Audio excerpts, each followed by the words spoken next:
Hi, I've got Sam here today again. I've already introduced Sam as one of my best friends, or probably my best friend, especially that he's local.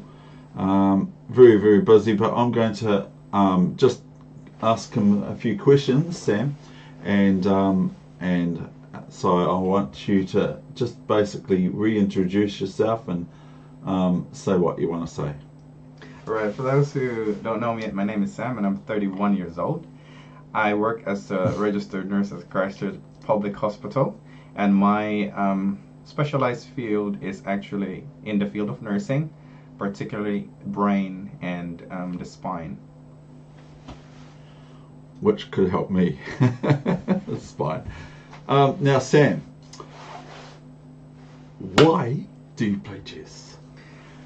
Oh, it's very simple, David. It We can trace it back when I was a kid. Now, the one who taught me chess was a friend of mine. His name is Loloy, and he taught me the moves and how to play chess. And can you believe it? In 2 years' time, or 3 years' time, 2 3 years' time, I beat him. So I thought, oh, I've got potential here, but I was very young at that time, and so I really focused myself. So I thought I've got some talent here, so I need to develop it.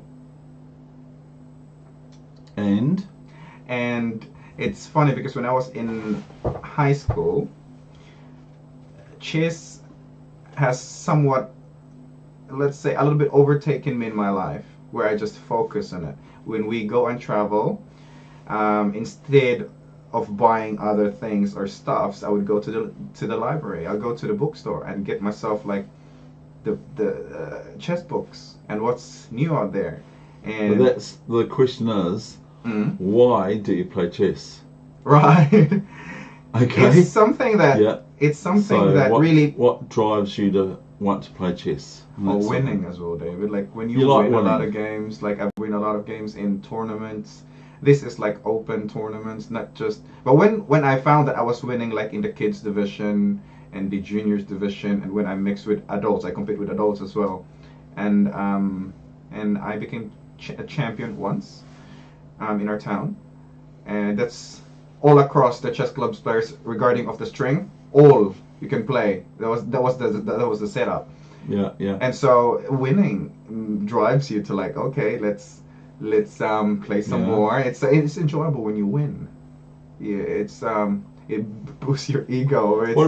What about the intellectual royalty part of it? You Oh know, yes, absolutely. I'm and the type of guy. I'm the type of guy who would look at a problem and would like try to find solution on the problem. So I think guys who enjoy play chess, this is my take. I think they like to solve problems. yeah, yeah, Yeah, they're yeah. solvers in life. And so when you get a problem, I know this is out of our repertoire for questions that I'm going to be allowed to ask, but when you get a problem and you're wanting to work it out, is that something that attracts you to the game of chess? Like When finding you a get a solution to a problem. when you get a position Mm. that you go, I've never had this position before. I could just make an immediate reply, or what happens? What do you do with? Do you like to have the meatiness of a problem to work out and think I did that Well, or whatever? at first it challenges you. It gives you a good challenge. Um, it, it, I remember one strong player that I really admire. Um, he showed me a problem, and none of my mates solved the problem, and I did solve the chess problem with. I just thought about it for 20 How'd you minutes. feel after You that? you feel good, Yeah. What and does feel good mean? Because like I've been to men's line, what does feel good mean for you? feel good like, yay, I've got something to show. Like I have some. No, a feeling. I don't want to have a mental picture of it, Yeah. but what's the feeling you got when you solved that Okay. 20-minute problem for you? How'd you feel? You feel like there's a some comfort in you. Like, oh, I think you're smart. It's myself telling me, hey, you're a smart boy. Good. Yeah. Others didn't solve it, and they've been playing chess for longer than you, and you managed to solve it. And So you sort of felt feel proud, really, didn't you? proud. Yeah. Well, it's okay. Proud's okay. It's a Okay. normal, natural Yeah. thing. If Yeah. we're not proud, then we can never gravitate to Yeah. anything better. But it's different now, David, because Not proud, that but was when I was young. When I yeah. was younger, I play for win. I play for to be noticed. I play to be noticed by people, to have the pride. So people, when you hear your name and you get acknowledged, when you hear the name and you find your name on the Yeah, newspaper, sure. Yes. like, oh, you're doing well. Yeah, yeah. That was like the The driving parents see it. force. Parents see it, and What was that? the parents see it, and Yeah. then they sort of treat you a bit better at night. No, not really. Yeah. Well, they actually were against my chess. Yeah. Because how can I focus school if I'm really have more time focusing on the chessboard, That's right? the last question. My father's friend, really close friend, came to our house and brought a newspaper and showed it to my dad. Like, hey, look at Sam, what he's standing in the chess community in our town.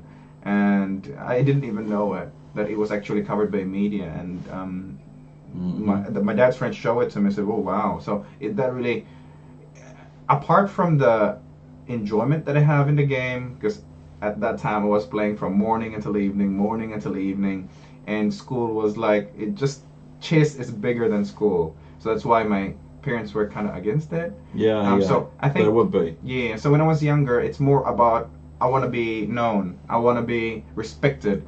But now I have a different take now. I like to meet people. I like to know them. So chess is more of my avenue. Because I think you will ask me that on your list. Okay, well, what have I got next? It's sort of similar, but what do you like about chess? So, is there a difference? Why do you play chess? Oh, why do I now, play? Okay. what do you like about chess? And you can answer that from whatever time frame you want to answer it from. Right. So chronologically, historically. Okay, we'll pick it up from where my parents argued more about my time in chess. I have more time in chess than time for my family. I have more time playing chess than spending time with my homework. So at a very young age, I know that I really have a strong passion about the game.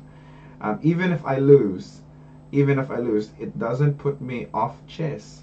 I would just come back stronger the following day. Yeah. You know, it's a challenge, and I have proven myself as well that I can beat other strong opponents. Like, for those who have played chess longer than I have, we're talking about really, really good chess club players here. So we will pick it up from that, where my parents are against about me. Like, I'm consumed with chess already. I've got books that from school that I don't even read. And here you go. I've been looking at chess diagrams, looking at games from Bobby Fishers and those world champions like Gary Kasparov and stuff, and everything is just chess. And so that was high school period, yeah.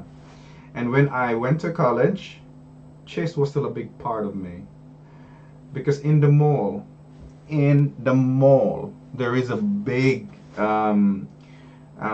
area there where chess players can hang out. There's a coffee shop, and what can be That's what go to the Philippines. What can be a good combination for us, for a coffee place, a coffee shop, and some chess, right?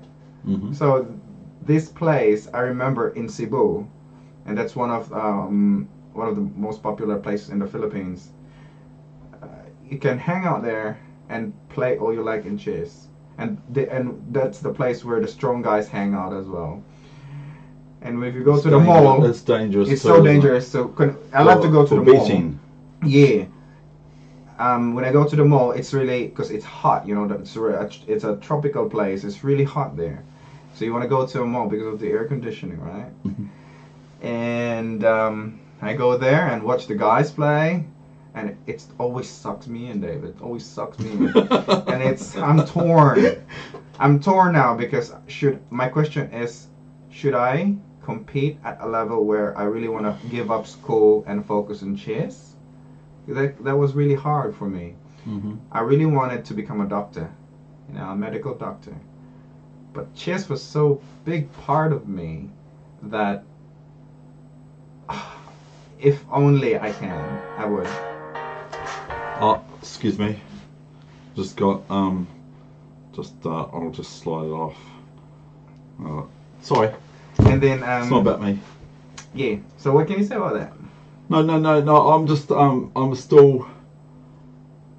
What do you like about chess? Yeah, cause, and why do I still play chess? But and that sort of thing, because you've spoken about the passion, you've spoken about the dare I say it, the modesty of pride, or whatever. But and meeting people, you're saying that you meet people now. And that's an avenue for which I relate to, but I'm not wanting to get into it. But it's very important for me anyway. But I also hear a certain resourcefulness and a courageousness and a going on when I've just lost, whatever the case may be, or whatever happened. But I'm still going to go there even so, and I just really love the game. And there's that want, that sort of desire to prove myself further than what I have already, because I've done the 20-minute problem. Right. Okay, I've done it when no one else did it, and you've played Grandmaster Torre, and yet we all know about that you had. I don't say his name properly, of course, but I'm not Filipino. But you played him, and you had a bishop with 3 pawns versus him, knight and 3 pawns, and king. And I'd love to have that game, but you haven't got it. It's in Philippines, lost over there. And you didn't ask him for a draw, and there were 25 other players in the simultaneous. See, I do listen, and I think it was 25, wasn't there? In the simultaneous display. Well, the first ever Asian Grandmaster, Torre, who you speak very fondly of. No reason why not, because everyone knows we can talk about his opening one day, or the London system. So I just want to draw out a little bit more about why you actually play chess. Why do you put up with it? Why do you keep going? Or why, other than maybe you just like to meet people? You can meet people anywhere. You can go anywhere to meet people. Why do you like to play chess? Is it to meet people like me? Well, I asked you the same question. Why do you like chocolate? It's not. No. Why do you like it's chocolate? not about me. And why do you like MX5 cars? You just like it, right? There's no scientific explanation where we can say I like it because here's the formula and here's the everything. I've got some answers why I like MX5s, but that's not what you just gravitate, right? It's like no other car does it for me. Right. So you like rotor engines and stuff, but I don't even know what that means. I wouldn't know the difference between a rotary motor and a normal Datsun 1200 or whatever, a Mini. But I like the cockpit feel of driving like a go-kart. Now that's what Americans and we're speaking about the Miata, Mazda Miata, and they said it's like, and they nailed it for me. They absolutely nailed it for me, Sam, and that's it. And also, once you've been there, nothing else will do. So there are a lot of features that chess can actually become an enjoyable. Well, if you don't lose all the time, then that's really enjoyable. So that's interesting, because I mean, like, I'm not sure if are you really sure that if you lost a pound a lot compared to a wee minuscule amount of wins, do you think you'd play still, or do you think you wouldn't? Well, everybody, I think it's safe to say that when we lose a game of chess, of course, we, the general feeling is like you don't like it.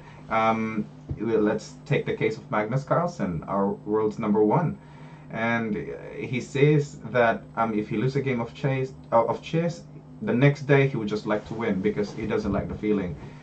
Um, but it depends on us now, right? Depending on our maturity. I heard you talk to me about games when you play online games, and your opponent would just thrash talk you online, even if you're just playing normally, and they say, "Oh, you're using a computer," will accuse you of a lot of things, and if you beat them, they'll get angry at you and will just type a lot of, you call you names, you know. Yeah, one got deleted from yes. the internet site Well, that I complained about yeah. from to chess.com. So yeah, there you I go. complained and they were removed shortly thereafter. There you go. Once So I sent proof. It proves you about their maturity, right? Yeah. And but they can hide behind a computer, can't they? That's right. So, well, let's get on anyway. Yeah. So because you don't want to be too long. No. So what's your next question now? Sort of the same as the above, but we've got in life, how do you relate to the game of chess to life, and also encapsulating into that as well, right? So intersecting with that is, yeah. how does chess assist you in everyday life? Oh, okay. So very similar kind of questions, but a little bit of different deviation in both the questions. Oh, okay. They might be my bromides for questions I ask people like yourself. Right. Where should I start? There's a lot of things that I'd like to share, especially for players who are torn, like whether. No, that's the last question. Alrighty. We've got, how is in life, how do you relate for yourself? Okay. We're not talking about other people. We're not talking about me. I'm not talking about someone else. Yeah. I'm talking about, how do you relate chess to life, and how does chess assist you in everyday life? So there's two parts of it. There's, how do you relate chess in your life, because I hear that a lot. Chess is all about life. Life is in the pieces and all that sort of thing. And how does chess assist you in your everyday life, even as a nurse? Okay. Or people that you deal with, or whatever, or upsets, or something's not going right, or whatever. It could be anything. Yeah. You know? We talked about this before, and I mentioned that those who tend to gravitate more on chess, like chess players who really like to, what they do is just play chess. They like problem solving. They like to test their boundaries about calculation, how to improve their position and strategies, and plan and organize their, their mind on how they can create. We're talking about you, though, Sam. Yes, that's right. We've got to keep talking that's about right. you. So going back to me,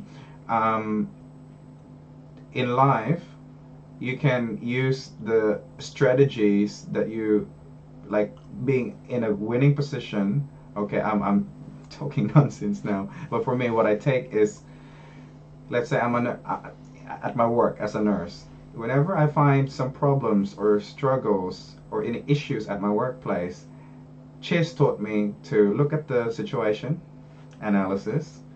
You think, you plan on what's the best move, not just a good move, or what's the best move and what's a bad move.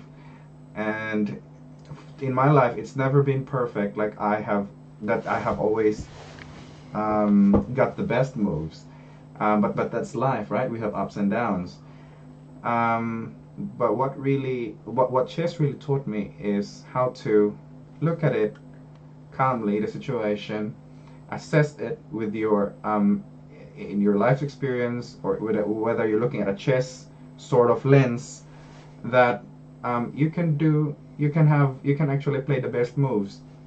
I have met people who are really good at chess, but they haven't applied that in their lives. They have bad marriages, they don't support their kids, they don't have work, they become dysfunctional, they have addictions in drugs or alcohol.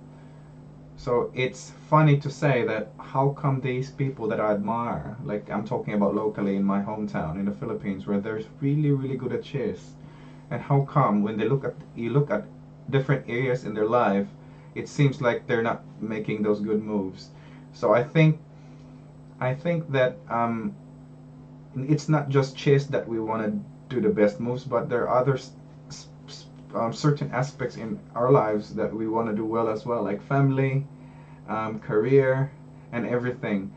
And I wish, and I'm telling the audience here, I wish that I have the mind of Jonathan Sarfati. How do you pronounce the last name? I'm killing it. Sorry. Yeah, no, that's good. And well, he's got a brilliant has, mind. He's got a PhD in chemistry. Yeah, he's a doctor. He's a graduate from Wellington University.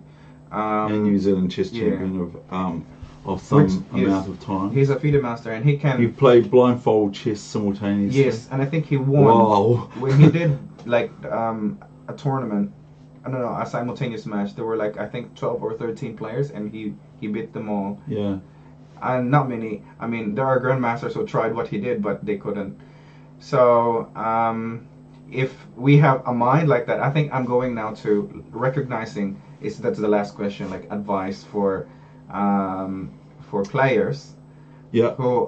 So yeah, that's your advice where chess takes over their life, right? Yeah. So that's basically the meat of what you're saying. Yes. It's sort of like it's encompassing what you're saying overall, right. Isn't it? Yeah, really, it's is that correct? Yeah, and recognizing your strength and limits. Do you think I'm a wee bit uncomfortable. It might be a cultural thing or something. About recognizing your limits. I mean, yeah, you got limits. We want to push our limits, right? You've got limits. We talk about this a bit. You've got limits. But if you say, oh well, that's my limit, or that's my limit, or that's my limit, does that sort of for me that would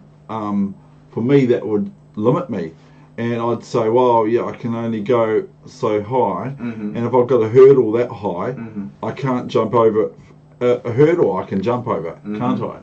Whereas if I've got no hurdle to jump over, I can't. Where do I jump? Okay.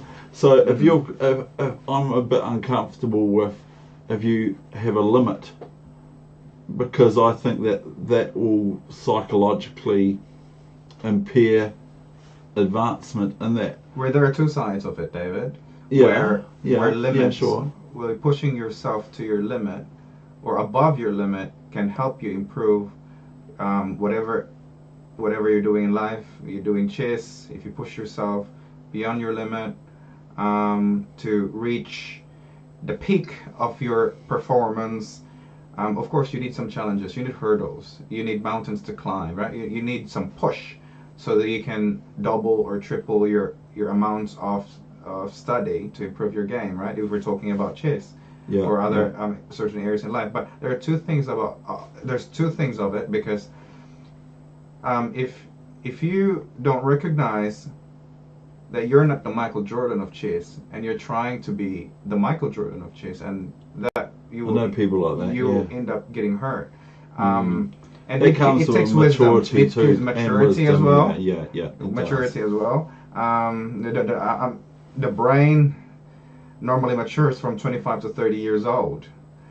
That's the maturity. And teenagers, I've heard from one of our psychologists from New Zealand, brains not developed yet. They can't think. And so that's what he said. Yeah. So one of my important advice, and I really being sincere here, because that's what I experienced. I literally gave up chess when I was in college because I was torn.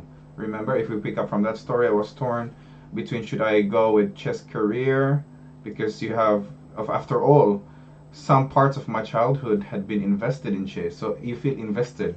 Do you want to carry this forward or not?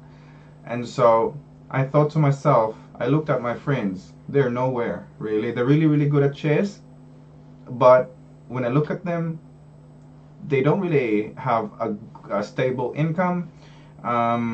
You could look at me too. You could look at me too. No. Most of them. You could though. Most of them are not really getting ahead, because if you go to the bank is more interested about your financial intelligence than your chess game ability. Of course. So at the end of the day, you can focus. Because where you focus is where you win, right? and you can't just chase That's a what you whole said. bunch of rabbits there. If you chase one from the other, both might get away. So that's why I keep saying one shot, one kill. And for myself, I chose unless I'm a Safety, I've got a Jonathan Safety's brain where I can actually take more specialties. But if you look at the life of Warren Buffett and Bill Gates, who are undoubtedly were both became the world's richest man in some point of their lives. They were asked in an audience, they were interviewed, like, what's the most important skill? Both of them turned and said, focus. Bang. Just one shot, one kill. One shot. That's right. Focus. Bill Gates focused on his stuff, computers, and Warren Buffett focused on his stuff, on the things that he know. He did. Yeah. He did focus a little bit on that chap bringing out Apple too, didn't he?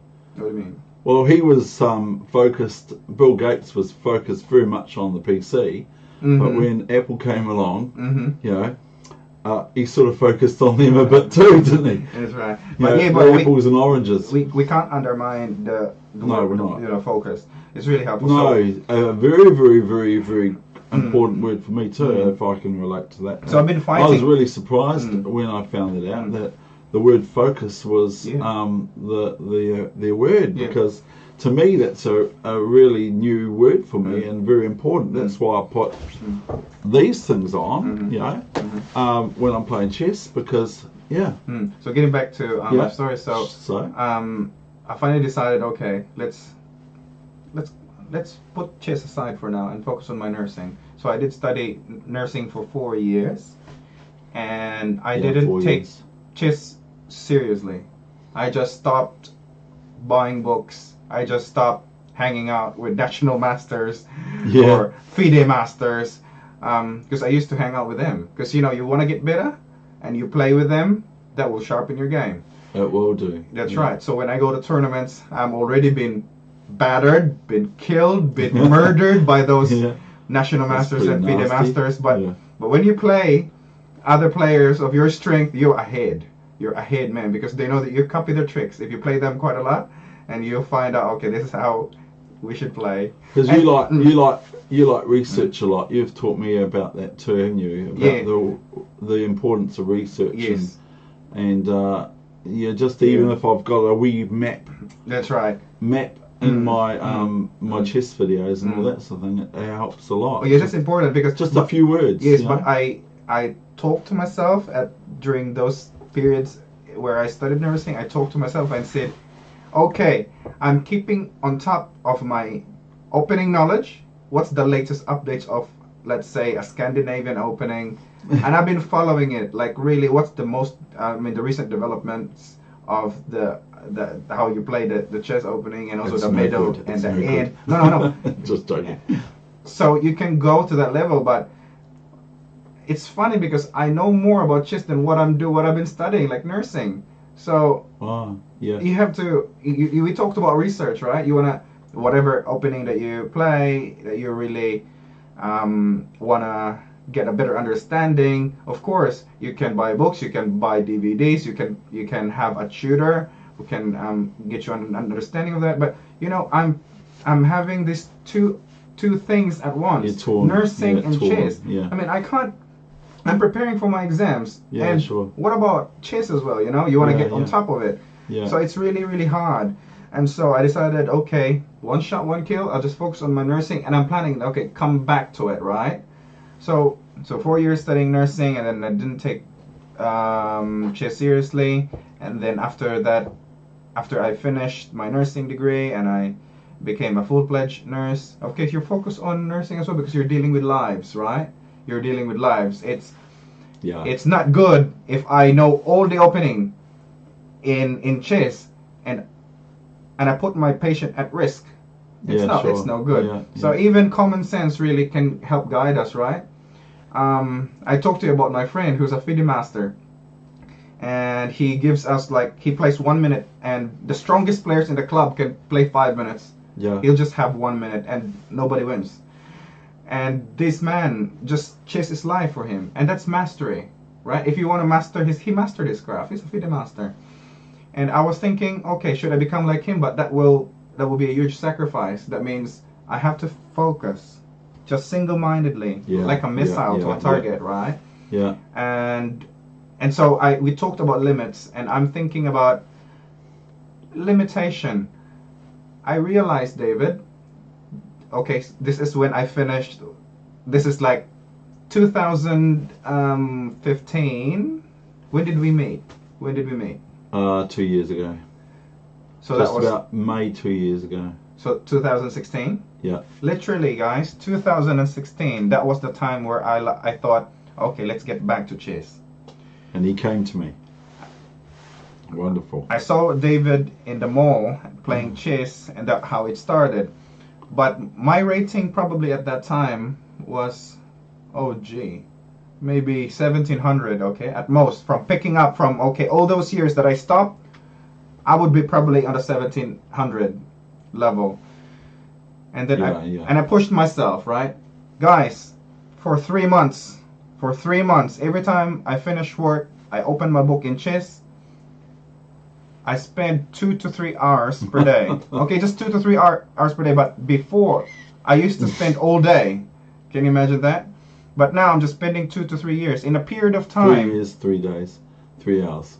So for a period of 3 months, from 1700, I went up to 2000, and I've been playing with you as well. So I thought to myself, well, obviously I'm not the Michael Jordan of chess, and I don't have the calculation gift that Wesley So has possessed. Yeah. Because that man can just calculate and can find and you can just calculate a complex position under a minute. And if you compare the analysis of the computer, he can find what the computer move is. Yeah, he so can. I realized Yeah, now awesome. we're assessing this in realistically. Yeah. I don't have that. As same as the skill that Jonathan have, that he can just do simultaneous chess blindfold 12 opponents and beat them all. I don't have that. You can do some blindfolds, right? How many? What's your limit probably, David? I'm not comfortable with it, but Okay. I've played 2, but It's very difficult, isn't it? I've played 2. It takes intense concentration. Yeah. It's very dangerous. You know that. It's very dangerous. It is. To the brain health and just like whatever. That's right. And so, going back to. But it's very good. Yeah, anyway. so my advice for guys who are like on the same page as me, on the same boat as me, Yes. where you're thinking about, okay, do I need to have my degree or should I do both? Oh, if you can do both, good on you. It means you have a high IQ. You're brilliant. You're brilliant. Yeah, 400 good on you. IQ. Yeah, 450. If you're the type, 800. if you're the type of person who can combine both of them, good on you. But that's not for me. I realized that I can only focus one thing at a time. And if I focus chess, who knows? I might get better and better and better. But there's a saying that I actually believe. Like if you're doing really really good in one thing, there's the other thing might not be very good. And we're not perfect people, right? No, we're not. And so I think part of the advice is that yes, of course, I'm not against you testing yourself and pushing your boundaries. Like play people who are stronger than you. I'm not opposed to that. Do as much as you can to improve whatever you're doing. Maybe you're doing your career or in chess, but we're talking in chess specifically. So if in chess you want to do that, then good on you. But if you realize that you're not the, like the Michael Jordan of chess, then think you can probably reassess it again, because we might end up getting depressed because our expectations are way above up right there. Yeah. And you can get we're very sitting, easily depressed yes. if you've got high expectations. Yeah, and we are, and you fail, and then you. That's right, and you are setting yourself up to fail because you're expecting definitely too much of yourself. But so yeah, when I recognize my strength, that okay, as far as I have pushed myself from 1700 to the top to like of my ability, for those 3 months, I reached 2000 something, under 2100, and I thought to myself, okay, should I take this further or put this to the next level? But I decided, because I have joy in what I'm doing at the moment, and I have joy in looking after patients and in nursing, I feel there's still although I would say this, okay, I would say this, that okay, chess is not that big of a deal to me anymore. The reason why I'm playing chess now is I want to meet people, not to prove myself that I'm better than you. I'm You've not in done that that, though. position, Yeah. or better than anyone else. The chess is now an avenue to connect to people and understand what do they do in life. Tell me about your life, not just the chess in life, because I was That's so a bit of consumed. irony. I was so consumed question. with chess for so many years that chess was like just one thing in my life. I didn't do well with girls relationship because of chess. There's no verbal communications in chess. You just focus. So that it was a disadvantage for me to talk to a woman, or my social skills, because that's some of the disadvantages, because I was just so sucked in, and I had to relearn to socialize, and to so in my current state at the moment, I do still play chess, but not in a more competitive level as I was before, where I'm already focusing on the chess encyclopedias, on like all the chess openings and all their how to counter them and stuff. Well, that takes a lot of time. It took me a lot of my years when I was a child, and when I was young. You're not that old though. You're No, no, only, like you say, 31. I'm only 31, but my childhood years. I'm half again. I'm a whole double your age. Yeah. But one thing I want to say is the one of the primary reasons I'm doing chess on YouTube is I want to feel that I'm giving of myself something that may be worthwhile. And you are. But And as you well are. as that, a friend of mine in chess in another part of the country, he'll know who I'm talking about. He says that a lot of chess players don't share their ideas and all that sort of thing with others, and they play cards sort of like, they don't want to show anyone, they don't want to help, and that's something that I think is a problem with chess. Is I'm really, really interested in these team chess tournaments and all that. I have a bit of a desire to get sort of like provincey sort of competitions going again, where we become a team again and we help each other, and by helping each other we help ourselves as well at the same time as helping the other person. And so that's what I found, like, I realise my limitations, but they I've been a wee bit surprised with being able to against strong opposition come on top at the end.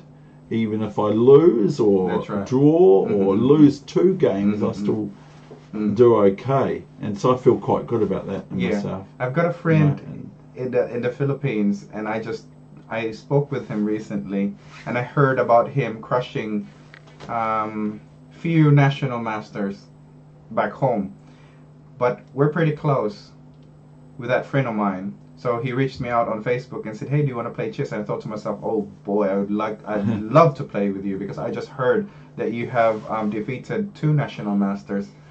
And this guy, he's probably mid-40s now, on his mid-40s, and he's the one who also taught me chess.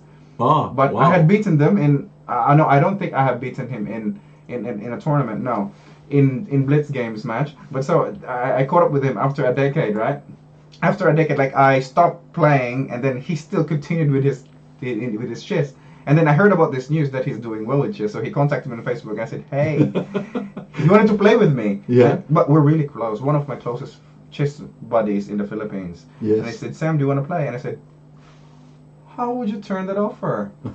Like, he's doing well in chess. So he wants to get you for that game you beat him. No. It was just blitz. It was just friendly game. Yeah. We haven't played in a tournament. If there's such a thing.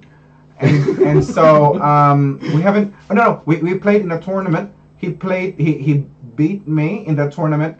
He was. I think he was a champion. I got the 2nd place. But when we played together in a more bigger tournament, he didn't place. I was a champion. Those who defeated him, I defeated them all. And so he rang me up and said, "Hey, let's play chess." So we played at chess.com. Yeah. Believe it or not, David, believe it or not, I played well. I played well. I managed to defeat a 5 minute game match, and this is a player who played against National Masters. But although I can, it's tempting, when you beat such opponents, it's quite tempting to like, okay, where are my books? Let's study again and let's do the whole 9 yards, and okay, let's do my preparation. It's a temptation to get back to that habit again. That okay, chess is my goal again. But I'm in a position now where I have an understanding where this is just a game. This is just a friendly game with my friend. And I find, I don't know what you think about this, but if you have the right attitude, if I'm playing chess on my phone with this big finger, like I say all the time, and I'm going moving my pieces around, and I'm getting nasty, or I'm getting like that, my game goes my game goes like that. But then if I just have that attitude like you're saying, oh, this is just a game, I lost again. What a doodle, and then my game goes up. So to wrap it up, yes, we better, because this was going to be 5 minutes long. And my back's sore, and I'm sitting next to a doctor of spinal brainal surgery. To wrap up, you can't help me. If you are someone who really love to play chess, good on you. It's really a game that we enjoy. Addicted. It's just so easy to get addicted, but you have, you can learn from me through the steps that I've taken, and how I sort of choose between one or the other. But if you can do both, well, I really envy of you if you can do that. And I think our last message for them is like, enjoy your chess, visit David and watch his videos, and have fun. Okay. Yeah. Thank you very much. Thank you very much, Sam, for like a bit of a more expensive time that's going to cost me a lot of money to have him around here for this interview. Yeah, I know. All free because of you. Not much, but it's going to cost me a bit. So anyway, all the best, and that's all from now from the Muppet Show with Sam M as his last name, and David Wegener, of course. But it's not about me, is it? Not sure.